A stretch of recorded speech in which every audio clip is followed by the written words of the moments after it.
언약의 사람이라는 제목으로 주간 언약을 받겠습니다. 언약은 말씀을 통한 약속을 말합니다. 약속에는 여러 가지가 있습니다. 공공의 안전을 위한 약속이 있습니다. 그리고 상호간 신뢰를 바탕으로 이루어진 약속이 있습니다. 약속이 잘 지켜지는 사회, 또 약속이 잘 지켜지는 국가가 선진국이며 또한 선진 사회입니다. 약속은 상호 간의 신뢰와 이해 그리고 타협이 전제되는 것입니다. 약속이 지켜지지 않는다는 것은 상호 간 신뢰가 무너졌다는 증거가 될 것입니다. 또 약속을 악용하는 사람들이 있습니다. 사기죠. 약속을 악용하는 사기 사건이 많은 사회와 국가는 그만큼 불안정하다는 증거일 것입니다. 하나님은 약속의 하나님이십니다. 사람 사이의 약속은 타협과 이해와 신뢰가 필요하지만 하나님의 약속은 우리에게 이해와 타협의 대상이 못 됩니다. 왜냐하면 우리에게는 하나님의 약속을 이해한다거나 또한 하나님과 타협할 만한 여력이 없기 때문에 그렇습니다. 하나님께서 우리에게 주시는 약속은 이해와 타협의 대상이 아니라 믿음의 대상이 됩니다. 우리가 하나님께서는 우리에게 약속을 주시는 분이시다라는 사실을 믿고 하나님께서 주신 약속은 하나님이 반드시 이루신다고 믿을 때 우리는 하나님의 말씀 성취를 응답으로 받게 됩니다. 하나님의 말씀이 성취되는 응답을 따라 살아가는 것을 신앙생활이라고 말합니다. 그렇다면 하나님의 언약을 받는 것은 신앙생활의 전부인 겁니다. 또한 하나님의 언약 성취를 응답으로 받는다는 것은 신앙생활의 모든 것이 되는 것입니다. 잘 생각하시고 그리고 깊이 마음에 담으셔야 할 내용입니다. 신앙생활에 대해서 너무나도 많은 오해가 있고 그리고 잘못된 그러한 기준들을 가지고 있습니다. 무조건 열심히 교회 생활하는 것을 신앙생활 잘한다고 그렇게 오해들을 하고 있고요. 또 성경을 많이 읽어서 뭔가를 성경적 지식을 많이 갖추고 있는 것을 신앙생활 잘한다고 틀린 기준을 가지고 있기도 합니다. 그러면서 이 부분만 놓쳐버리는 겁니다. 하나님의 말씀을 약속으로 받는 것 전혀 상관없이 열심히 한다면 그것은 올바른 신앙생활이 아니라는 것입니다. 하나님의 말씀 성취를 응답으로 받는 것 이것만 빼놓고 열정적으로 교회 생활을 한다면 신앙생활 정말 틀린 것이라는 겁니다. 기억하셔야 됩니다. 하나님이 원하시는 신앙생활은 하나님의 말씀을 약속으로 받는 것입니다. 그리고 하나님께서 주신 그 약속이 성취되어진 것을 응답으로 받고 그 응답을 따라 살아가는 것이 바로 올바른 신앙생활인 것입니다. 이 올바른 신앙생활이 되면 신앙생활이 참 편하고 쉽습니다. 그리고 더 중요한 것은 하나님의 언약을 받고 언약 성취를 응답으로 따라 나가는 올바른 신앙생활을 하게 되면 시간이 갈수록 하나님을 더 깊이 알아가게 되고 영적 세계를 더 깊이 알게 되면서 하나님과 소통이 되는 것입니다. 이것이 안 되기 때문에 신앙생활이 갈수록 어렵고 또 힘들고 영적 세계가 보여지지 않는 것이라는 겁니다. 그래서 예수님께서 마태복음 11장 28절에서 30절에 말씀을 하시기를 수고하고 무거운 짐진 자들아 다 내게로 오라 내가 너희를 쉬게 하리라 하시면서 나는 마음이 온유하고 겸손하니 나의 멍에를 메고 내게 배우라 그리하면 너희 마음이 쉼을 얻으리니 이는 내 멍에는 쉽고 내 짐은 가볍다 했습니다.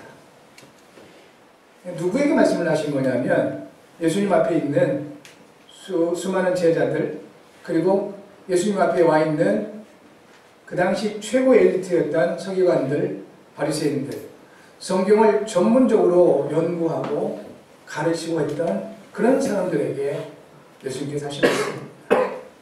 성경을 그렇게 연구하고 그렇게 열심히 제사하고 성전 생활하고 이렇게 하는데도 너무 힘들어하는 그런 사람들에게 예수님께서 말씀하십니다. 내게로 오라. 내가 너희를 쉬게 하리라. 예수님께서 그들의 상태를, 영적 상태를 보시는 겁니다. 수고하고 무거운 짐을 지고 있는 겁니다. 왜 이렇게 사는 게 힘든지, 왜 이렇게 하나님을 섬기는 것이 고통스러운지, 이런 영적 상태를 알고 계셨던 겁니다. 혹시 우리 가운데도 그럴 수 있습니다. 하나님을 알고 예수님을 믿는다 하는데 왜 이렇게 힘든지, 왜 예수님 믿는 게 이렇게 버겁고 어려운지 그렇게 느껴질 수 있습니다. 놓쳐서 그렇습니다. 그것은 절대로 하나님이 원하시는 신앙생활 아닌 것입니다. 예수님께 나아가셔야 됩니다. 또한 이 자리에 예배하는 여러분과 현장에서 예배하는 모든 영혼들은 지금 예수님께 나온 것입니다. 내게 오라 라고 예수님 말씀하셨는데 우리 입장에서 무엇이 과연 예수님께 나아간 것이겠습니까? 예배입니다. 예배를 통해 하나님의 말씀을 받는 것입니다. 예배를 통해 하나님 앞에 서는 것입니다. 수고하고 무거운 짐진 자들아 다 내게로 오라. 예수님 말씀하신 것처럼 우리가 예배를 중요하게 여기고 예배를 소중하게 여기는 이유는 이것입니다. 예수님께 나아가는 것입니다. 예수님 앞에 서는 것입니다. 그러면 분명히 살아계신 하나님께서 우리에게 말씀을 주시는 겁니다. 그 말씀을 통해서 약속을 주시는 것입니다. 그리고 우리는 그 약속을 받고 그냥 가지고만 있으면 됩니다. 아무데나 흘려버리거나 소홀히 여기지 않으면 됩니다. 약간만 중요하게 여기고 잃어버리거나 흘리지 않고 간직만 하면 되는 것입니다. 그러면 하나님이 주신 그 말씀을 하나님이 이루시는 겁니다. 이것을 성경은 뭐라 하냐면 응답이다. 이렇게 말씀을 하시고요. 우리는 그 응답을, 말씀 성취를 응답으로 받으면서 그 응답을 따라가는 것입니다. 그러므로 말씀 성취를 통한 하나님의 응답은 영적인 이정표와 같습니다. 길거리 가면 안내 표지가 있죠.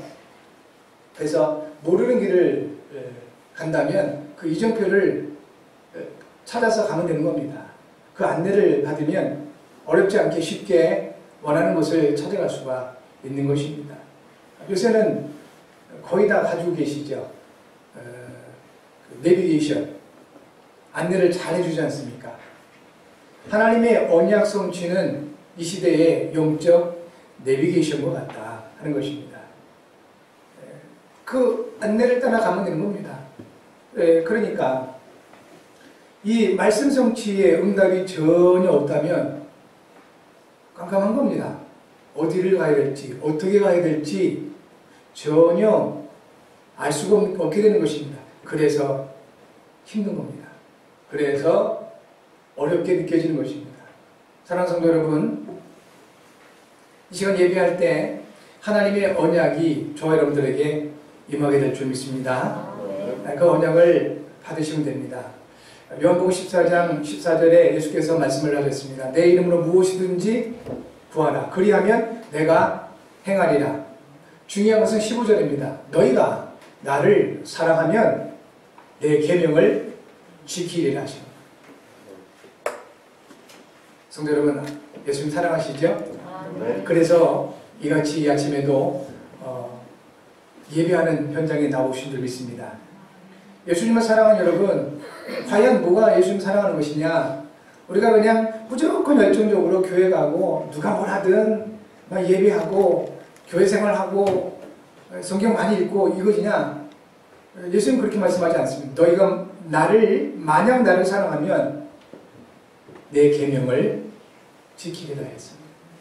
예수님께서 주시는 말씀을 지키다는 말은 뭐냐면 마음에 간직하는 것입니다.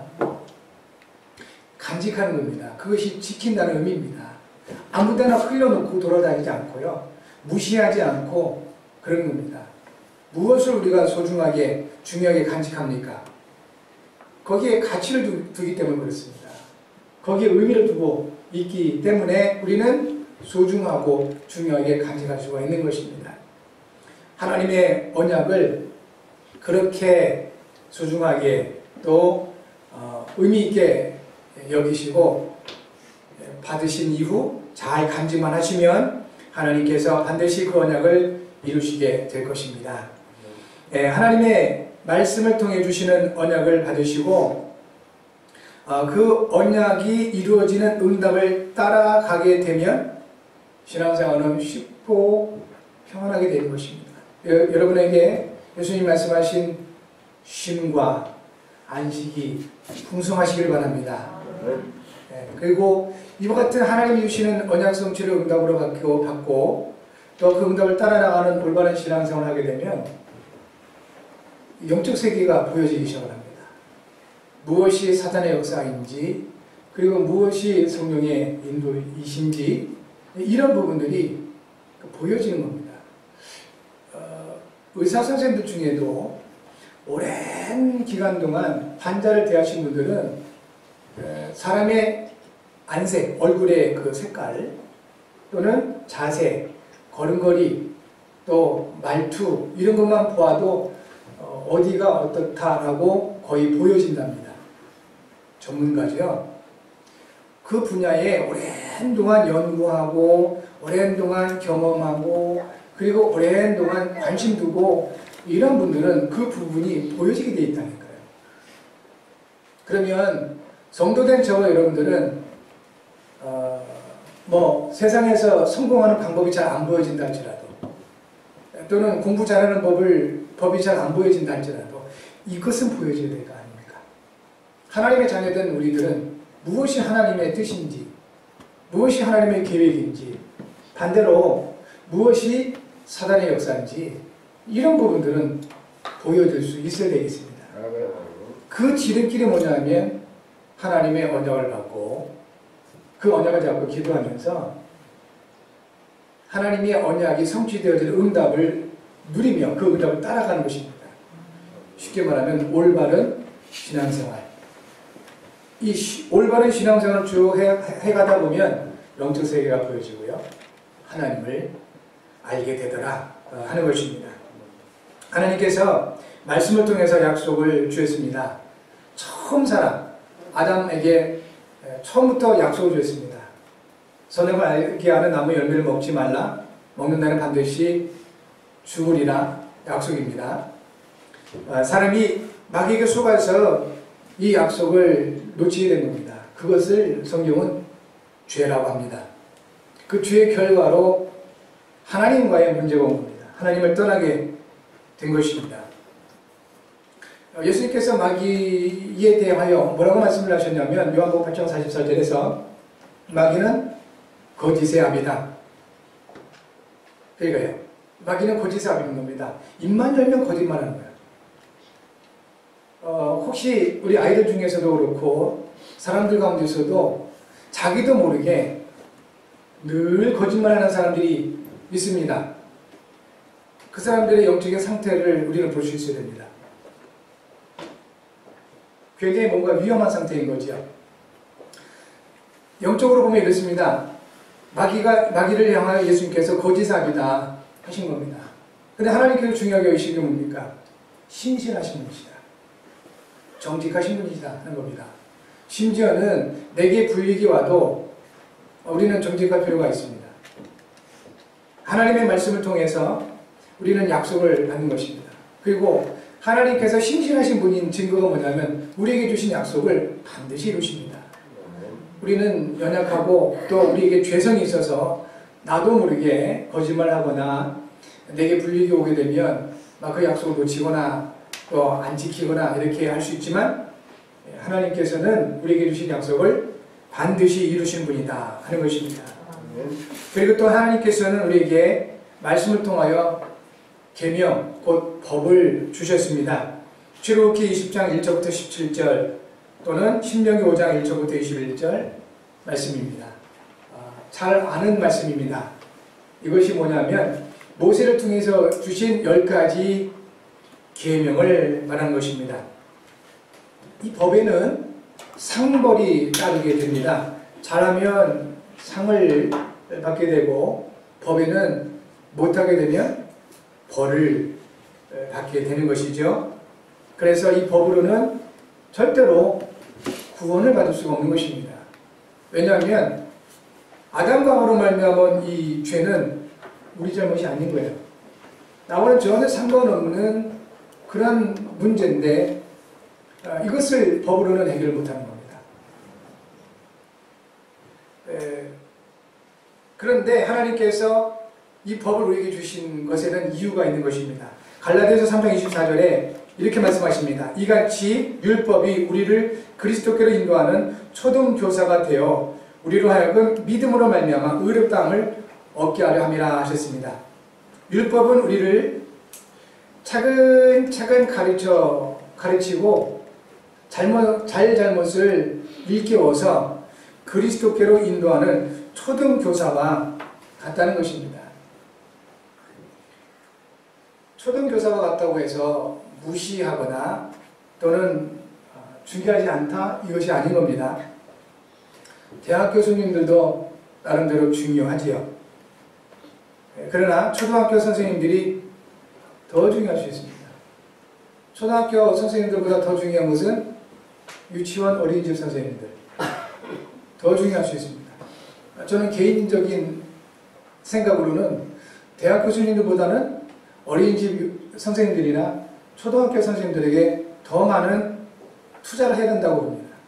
왜냐하면 대학생들은 다 형성돼서 그 지식만, 전문 지식만 배우기 위해서 가는 것이 대학생입니다. 그러나 유치원이나 초등학교 우리 아이들은 정말 중요한 그 시기죠.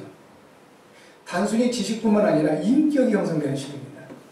그 아이들을 가르치는 초등학교 선생님들 더 중요하다고 봅니다.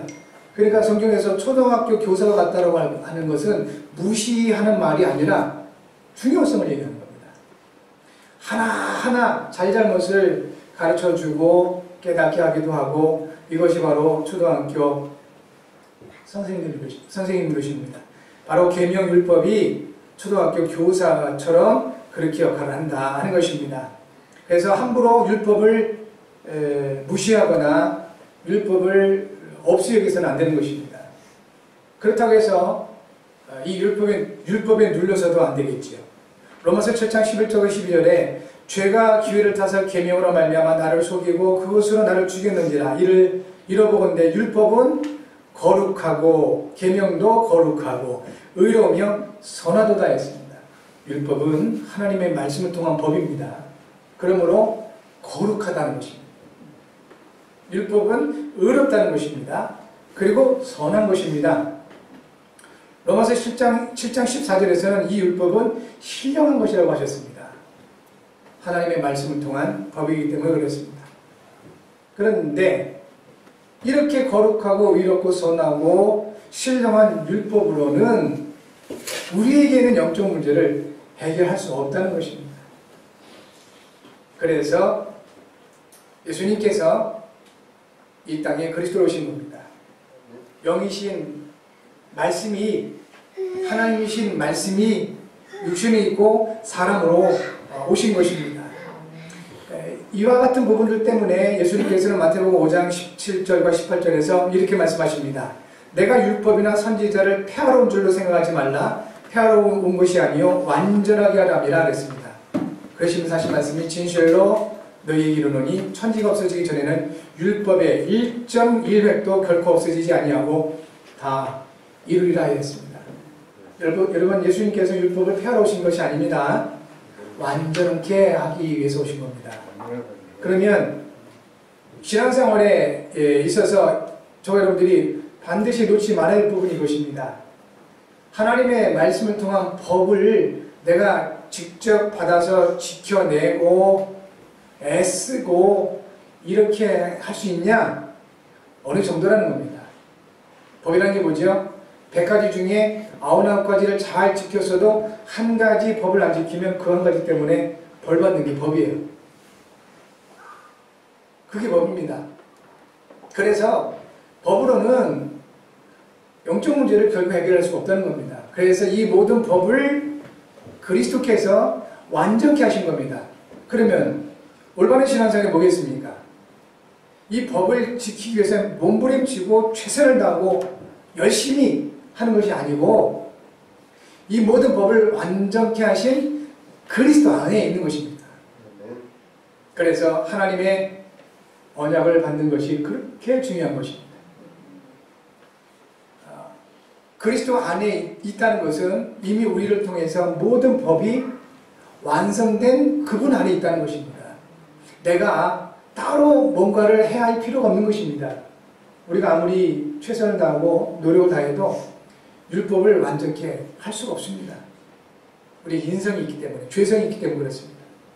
이 모든 율법을 완전케 하신 그리스도 안에 들어가 있으면 되겠습니다. 그러므로 예수님께서 이 땅에 오신 것은 언약을 완전하게 하신 겁니다. 모든 말씀을 성취하신 것입니다. 구원의 언약을 완성하신 것입니다.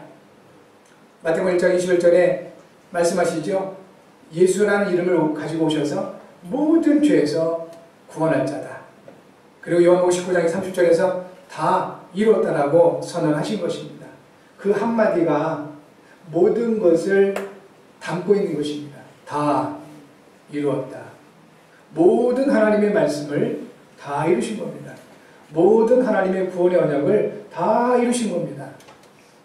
그리고 그분이 저와 여러분과 함께 하십니다. 모든 것을 다 이루신 그리스도께서 여러분과 함께 하십니다.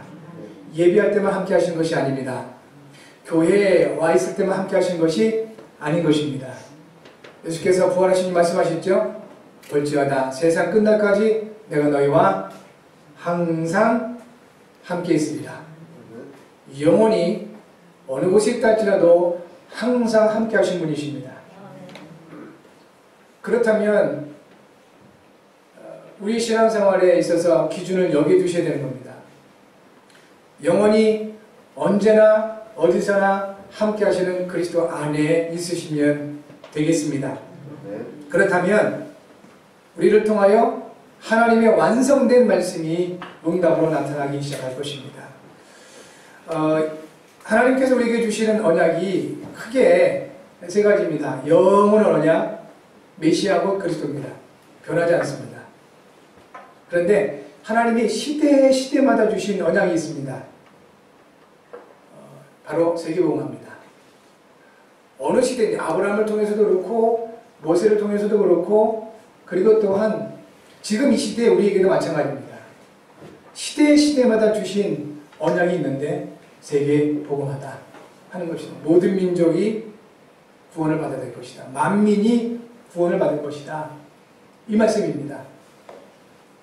어떻게 보면 받아들여지지 않는 말씀일 수도 있습니다. 아니 나 같은 것이 어떻게 세계복음화십니까? 그러나 내가 하는 것이 아닌 것입니다. 나를 통해서 그리스도께서 하시겠다는 겁니다. 이것을 위하여 저와 여러분을 이 시간도 하나님의 말씀 앞에 세우신 것입니다. 그리고 세 번째 하나님 주신 언약이 있는데 개인을 복음하는 것입니다. 그렇지 않으면 이 복음운동이 일어날 수가 없기 때문에 그렇습니다. 개인 복음화. 개인 복음화라는 말은 갈라디아서 2장 20절로 여러분 이렇게 받으시면 됩니다. 내가 내 인생 주인이 아니라 그리스도께서 내 인생의 주인 되시게끔 하시겠다는 겁니다. 그리스도께서 내 인생의 주인 되신 그 사람을 통해서 복음운동이 지역으로, 가정과 가문으로, 세계로, 또 우리 후대로 전달되게끔 되어 있는 것입니다. 그러니까 가장 시급한 시간표는 이겁니다. 나 자신이 얼마만큼 복음이 개인화됐냐. 쉽게 말하면 얼마만큼 내 인생 주인이 그리스도가 되신다 하는 것입니다. 이 언약 가운데 우리는 하나님과 소통할 수가 있는 것입니다. 그리스도 안에서 언약의 사람 된 저와 여러분들이 세 가지 부분에 이제 놓치지 않으면 되겠습니다. 그리고 확인만 하시면 되겠습니다. 그 첫 번째가 언약의 사람은 하나님이 원하셔서 부르시고 택한 세운 사람이라는 것입니다. 저와 여러분들은 우리 하나님이 원하셔서 부르시고 택하여 세워주셨습니다. 네, 오늘 창세기 17장 1절에서도 아브라함이 99세 때 여호와께서 아브라함에게 나타나셨다 하셨습니다.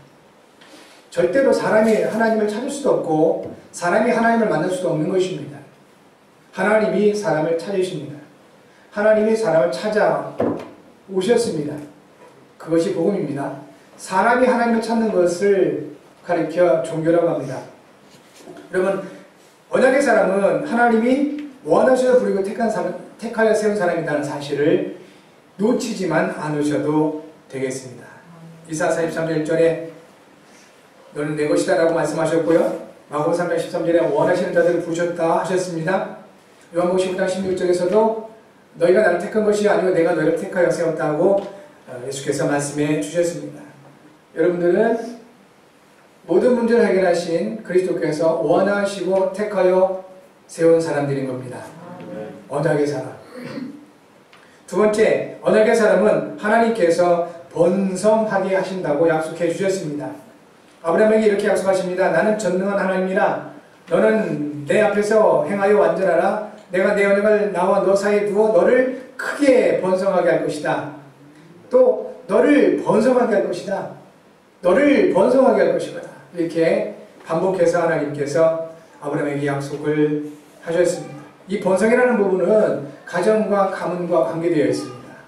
이 번성이라는 부분들은 우리 후손들과 관계가 있는 것입니다. 그래서 사도행전 16장 31절에서도 말씀하시기를 주 예수를 믿어라. 그래야만 너와 내 집이 구원을 받으리라.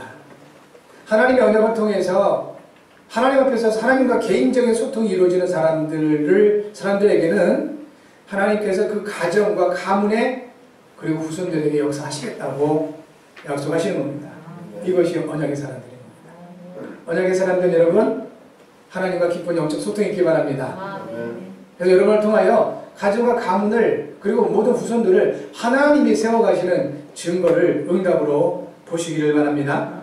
마지막 세 번째, 언약의 사람은 하나님께서 후대에게 역사하시며 후손의 복을 약속해 주셨습니다. 창세기 17장 7절 말씀에 내가 내 언약을 나와 너 및 내 대대 후손 사이에 세워서 영원한 언약을 삼고 너와 내 후손의 하나님이 되리라 하셨습니다. 언약의 사람은 하나님께서 후대에게 역사하신다는 겁니다. 여러분, 그래서 부모된 여러분, 자녀들을 위해 때문에 걱정하거나 너무 염려하지 않으셔도 됩니다. 여러분이 자녀들을 키워본들 여러분 수준만큼만 키울 수밖에 없잖아요. 저희 부부가 어디를 갔다 오다가 우리 아이들에 대해서 이렇게 얘기하다가 제 아내가 얘기하더라고요. 아이들 교육시키느라고 수고했다고.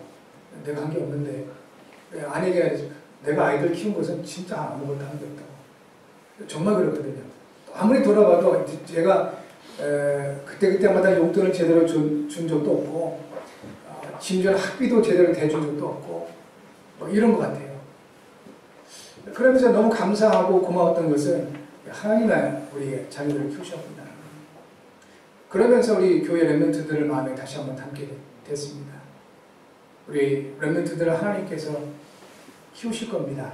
아멘. 그래서 부모들 여러분들은 자녀들 때문에 너무 염려하지 마시고, 렘넌트 된 우리 후대 여러분들은 또한 부모님들 때문에 마음에 상처를 받거나 눌리지 말고, 또 미래에 대한 심한 고민과 걱정 때문에 너무 어려워하지 마시기 바랍니다. 전능하신 하나님께서 여러분과 함께 하십니다. 아멘. 여러분은 언약의 사람이에요. 아멘. 아브라함을 통해서 주신 약속 그대로 이루어졌습니다. 아브라함이 인격이 훌륭해서 아닙니다.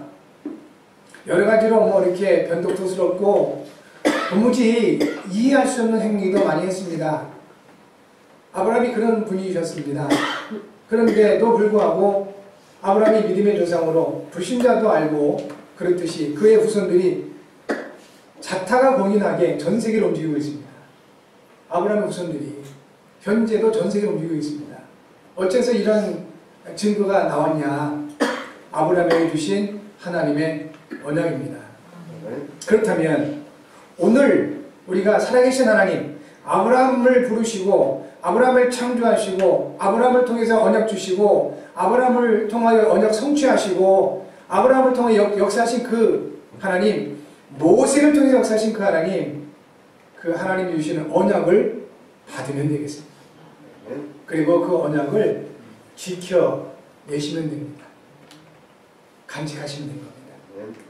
이것도 우리 힘으로 할 수 없는 것을 아시고 부활하신 이후 예수님 말씀하셨습니다. 오직 성령이 너희에게 임하시면 너희가 권능을 받을 것이다. 그 권능으로 하나님 주신 언약을 간직하시면 되겠습니다. 그래야 할 때 우리 모든 후손을 통해서 하나님이 역사하실 줄 믿습니다. 그래서 이번 한 주간 하나님이 주신 언약을 묵상해보시기 바랍니다. 영원한 언약 그리스도, 시대 언약인 세계복음화, 내 개인 복음화, 이 언약에 대해서들 한번 묵상해 보시고, 또 성경을 통해서, 말씀을 통해서 여러분 개인에게 주신 언약이 있다면 이번 한 주간 깊이 생각해 보시는 한 주간 되어지시기를 바랍니다. 기도 제목 같이 한번 하겠습니다. 전능하신 하나님 아버지, 영원하신 언약이신 그리스도 안에서 시대의 언약인 가정과 가문 그리고 세계 복음화를 이루게 하시며 시급한 언약인 개인 복음화를 이루게 하심을 감사합니다. 하나님이 주신 언약 성취를 응답으로 누림으로 사람과 현장을 살리는 전도자의 삶을 살게 하소서. 이를 위해 성령으로 충만하게 하소서. 그리스도이신 예수님의 이름으로 기도합니다. 아멘.